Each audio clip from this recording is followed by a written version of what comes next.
Great to have you here on the Clark Howard Show, where our mission is to serve you and empower you so you make better financial decisions in your life.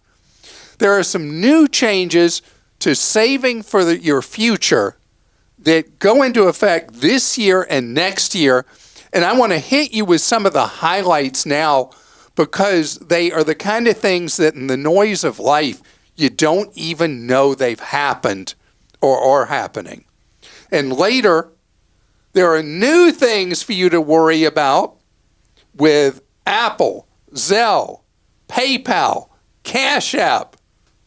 What I need to make sure you're aware of for your wallet. So, Congress made a bunch of changes in tax law, and several of these add additional complexity to saving for retirement, but potential wonderful benefits depending on your situation. And there are three in particular I want you to be aware of that allow potentially a change that gets you more money that can grow tax-free and be spent tax-free. Number one,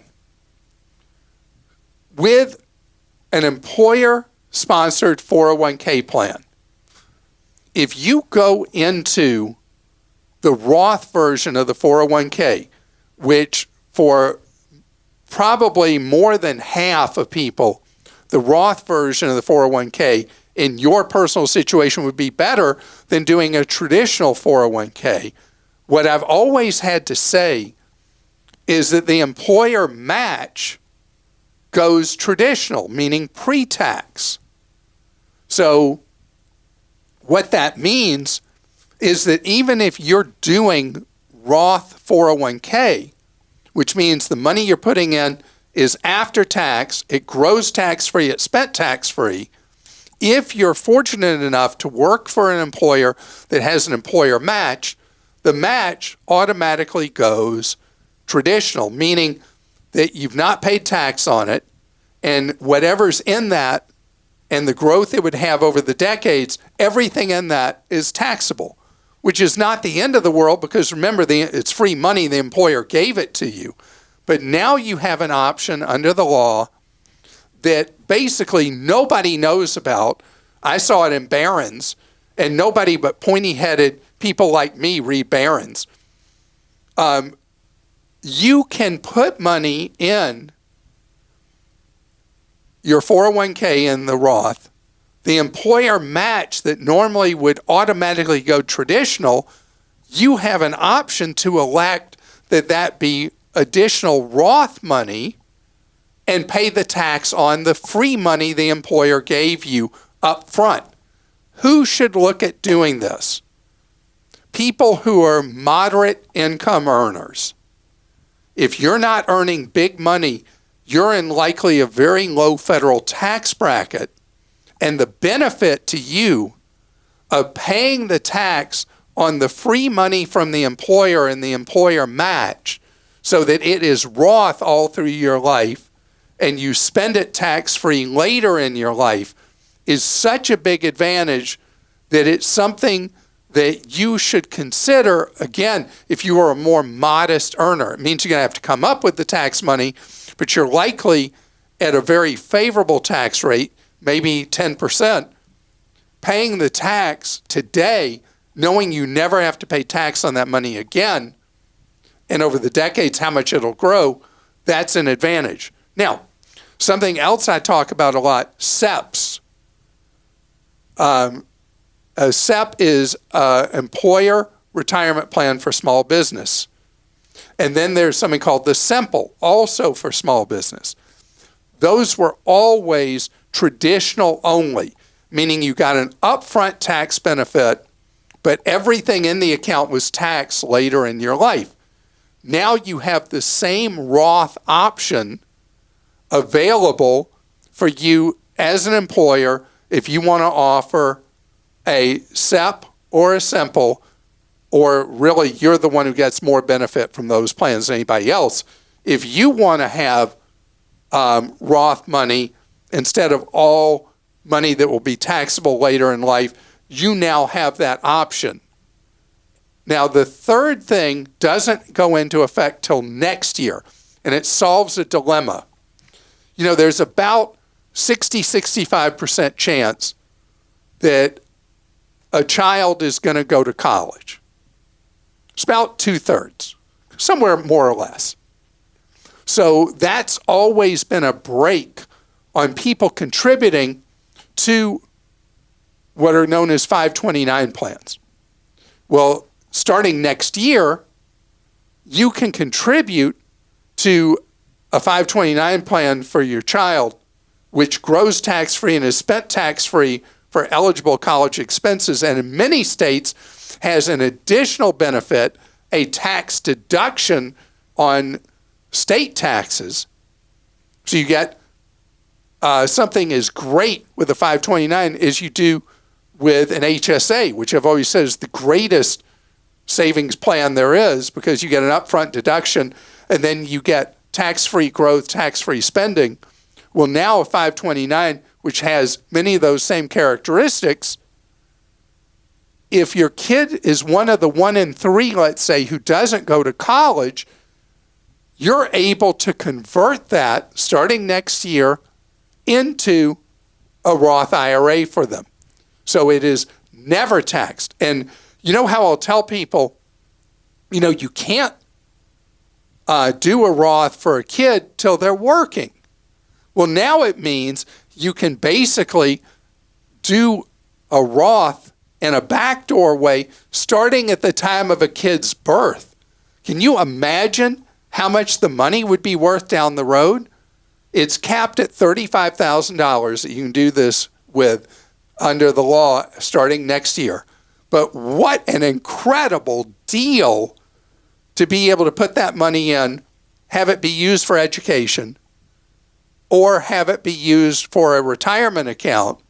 Both strategies end up working in that one 529 account.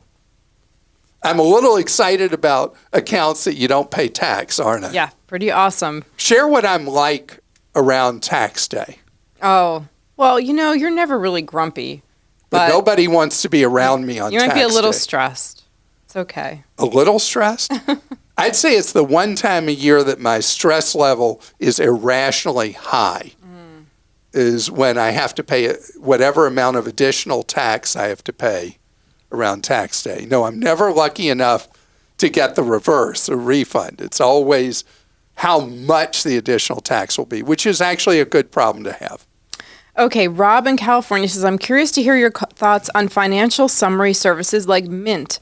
In the process of setting up an account, you must grant access, user ID, and password info to one's financial accounts. It seems risky at best. What are your thoughts on this from a security standpoint? Yeah, so what Mint is, MINT, is a screen scraper technology, is what it's called in the industry. You have to do this with QuickBooks or any of these services. Yeah, or if you allow one financial house to keep a financial scorecard on you overall, and you have to give them access to your accounts with other places. So your thought process, Rob, is right on the money, is that what kind of enhanced risk are you making for your life when, if somebody hacks into Mint as an example, that are they now having the keys to all your money? So there are newer technologies where companies don't actually store your username and password past that one time. And many of the financial services that Mint tracks now offer that ability where once you have that initial access at Mint or any other thing like that, they don't have your username and password on hand for a criminal to gain access to. And it varies by financial institution they're tracking if they have basically disposable access. I think of it like when I buy something online and I use these one-time use only disposable credit card numbers, and how much better that is to use, because even if an online seller got hacked, the number they have for me for a credit card is useless to a criminal. It's the same idea with the screen scraper. So here's my thing, Rob. The value of knowing what you got outweighs the potential risk that somebody, through a hack, would try to cause havoc in your life, because so few of us actually have a good picture of what we got and what we owe. And the value of that, if you use those tools, is really great. David in Ohio says, my wife's a teacher with a 403B. I'm sure this is a terrible product, but I need some help understanding what it is. On the one hand, it shows her contributions going into a Vanguard Total Target Retirement Fund. But on the other hand, various documents describe her account as a variable annuity. So does she actually own Did you shares? just cuss on our show? Does she actually own shares in the Vanguard Fund, or will she be getting some annuity that is pegged to the performance of that fund? I know you can't comment on our exact situation, but I wonder if you know how such 403B programs through insurance companies typically work. 403Bs are a Frankenstein monster of ridiculous evil. I use the evil word here. Can I just say really quickly, we have had Clark Stinks from people who say they've gotten a lot better for certain plans recently. There are some, it's like saying the least bad. Okay. Fidelity has done a great job in this space, taking something that is an atrocity, an abomination, and making it not as terrible. What the insurance industry has done is use their lobbying power in Congress to give teachers and others who work for nonprofits, a lot of hospital systems, vastly inferior retirement plans to what people have who work at a for-profit employer and have a 401k. The insurance companies have fee after fee after fee on these plans, including massive commissions, administrative expenses, and then something horrendous called a surrender charge, where for up to 15 years, if you choose to leave that insurer's plan, you end up paying these massive fees where they just take your money. They're just like a bank robber without a gun who takes your money from your 403B plan. So in this plan, because it's a variable annuity, it will have massive expenses and commissions attached to it. And your wife should only use the plan if it's the only one available to her in the school district she's in. If there's a match, use it up to the match. Otherwise, she should not use the plan at all and just do her own Roth IRA with one of the low-cost companies. Coming up ahead, I want to tell you about some hiccups you need to be aware of with using the Apple credit card and also using the payment apps from Zelle and Cash App and Venmo and PayPal. We got some stuff to talk about straight ahead. We have more and more different ways to do things, and I've told you about Big Bad Zelle for 2 years now and the crazy problems people have with Zelle. And Zelle is so ridiculously dangerous because it ties directly into, embedded in your checking account. And for a number of years, banks were signing people up without their knowledge or consent. Now at least the banks, in theory, are supposed to get your permission to put Big Bad Zelle working on your account. But Zelle being embedded in your account with no security features whatsoever has made it really easy for criminals to empty your checking account. And as the banks will tell you, there's no consumer protections at all with Zelle. Well, a lot of people who are Chase Bank customers have Zelle active on their accounts and use Zelle regularly and have no idea why I'm complaining about Zelle all the time. Well, what did Chase do? They accidentally double paid people from Zelle, and they couldn't figure out how to fix it because Zelle is a one-way thing and there's no consumer protections. Seriously. And people were sitting there without money, and I haven't seen anything yet if Chase has figured out how to resolve this even yet. And people's money is gone. Hear me on this. Hear me on this. Hear me on this. Do not use Zelle. The banks promised last year that they would implement consumer protections in January. It's now summer, and there's still no consumer protections on Zelle. Deactivate it on your bank account or credit union account because you're playing with fire. You look at the disclosures from your bank or credit union for Zelle, and you will see there are no consumer protections at all. They will tell it to you, but they tell it. It's really interesting reading the bank disclosures on the lack of consumer protections on Zelle. They make it sound like you and I are idiots, and that anything that could go wrong is because we were dumb. The reality is the product is dumb because it's not safe. Enough today about Zelle. Next thing, there's now a warning from federal regulators that with Venmo, Cash App, and PayPal, do not leave money in your accounts with them because they're not federally protected, federally insured. Unless you have an arrangement with Cash App, Venmo, or with PayPal, your money in them is just money that is an asset of the organization. And if they go in any way insolvent, your money's gone. You are an unsecured creditor.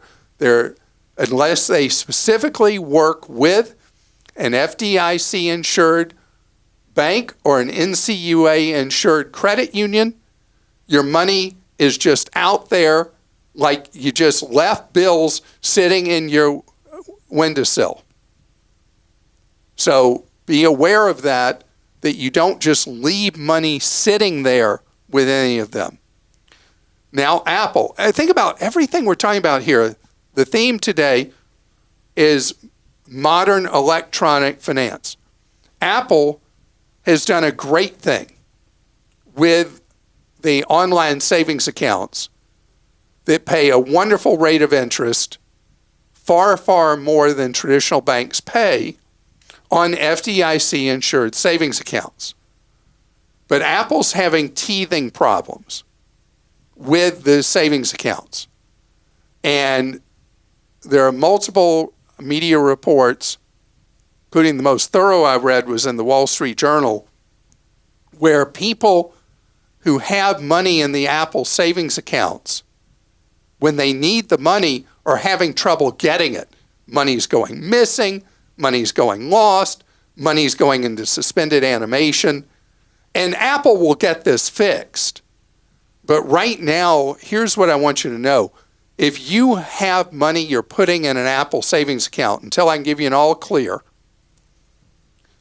have money in there that you don't have immediate need to access at some point.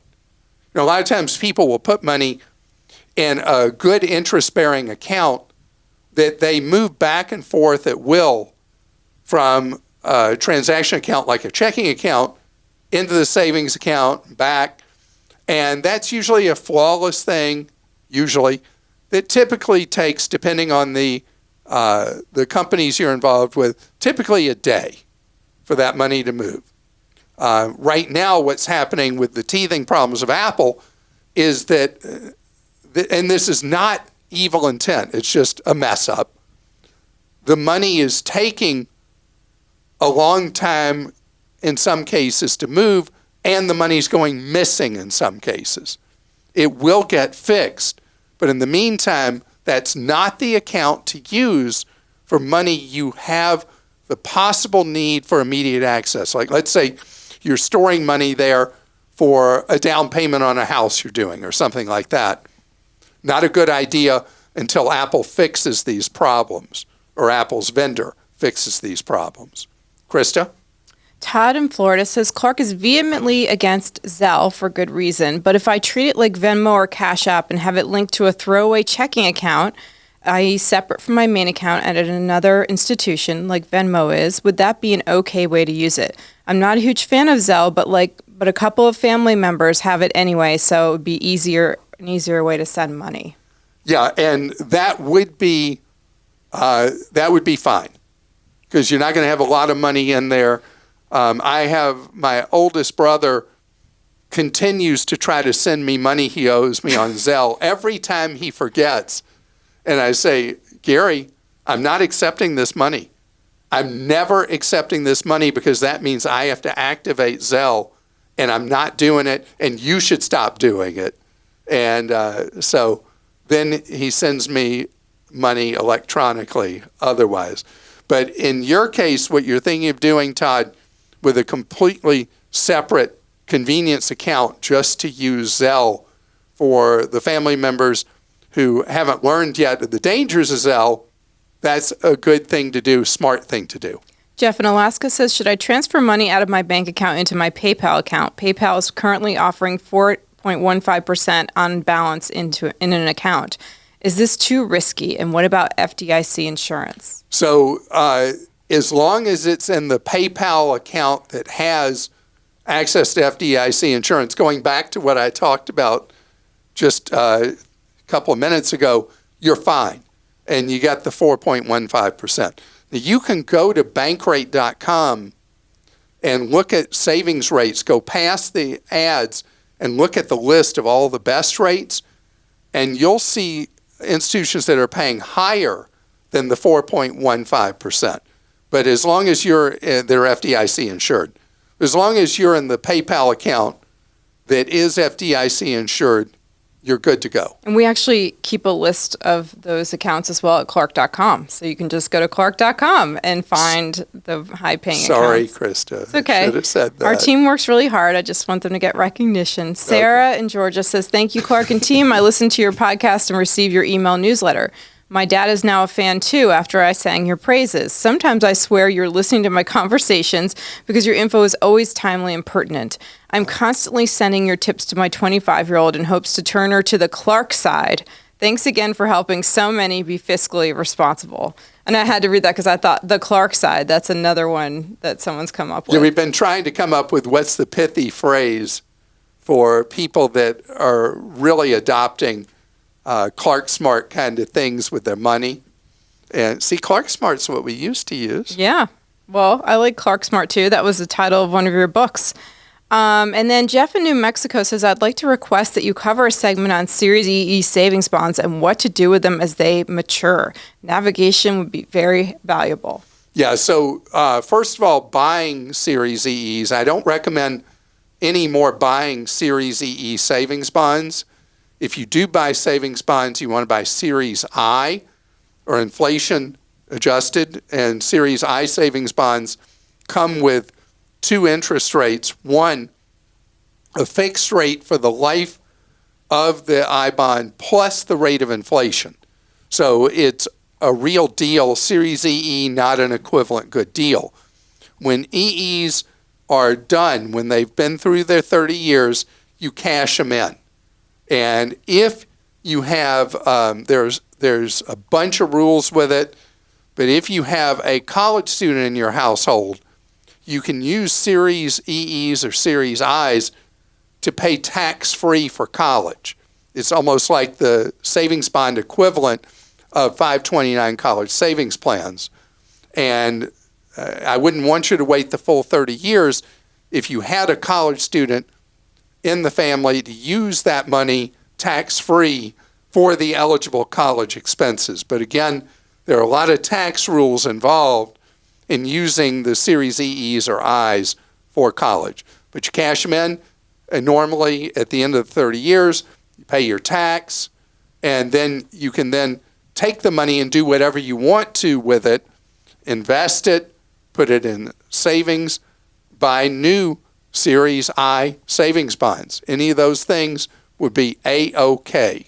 I want to thank you so much for being with us today, and know that we are here to serve you with information that in our heads and our hearts we believe is the best advice that we can give. And that's how we do things at Clark.com, is to serve you with information that you can act on in your life, and information that I believe through and through is the best information available on that topic that there is. Have a great day.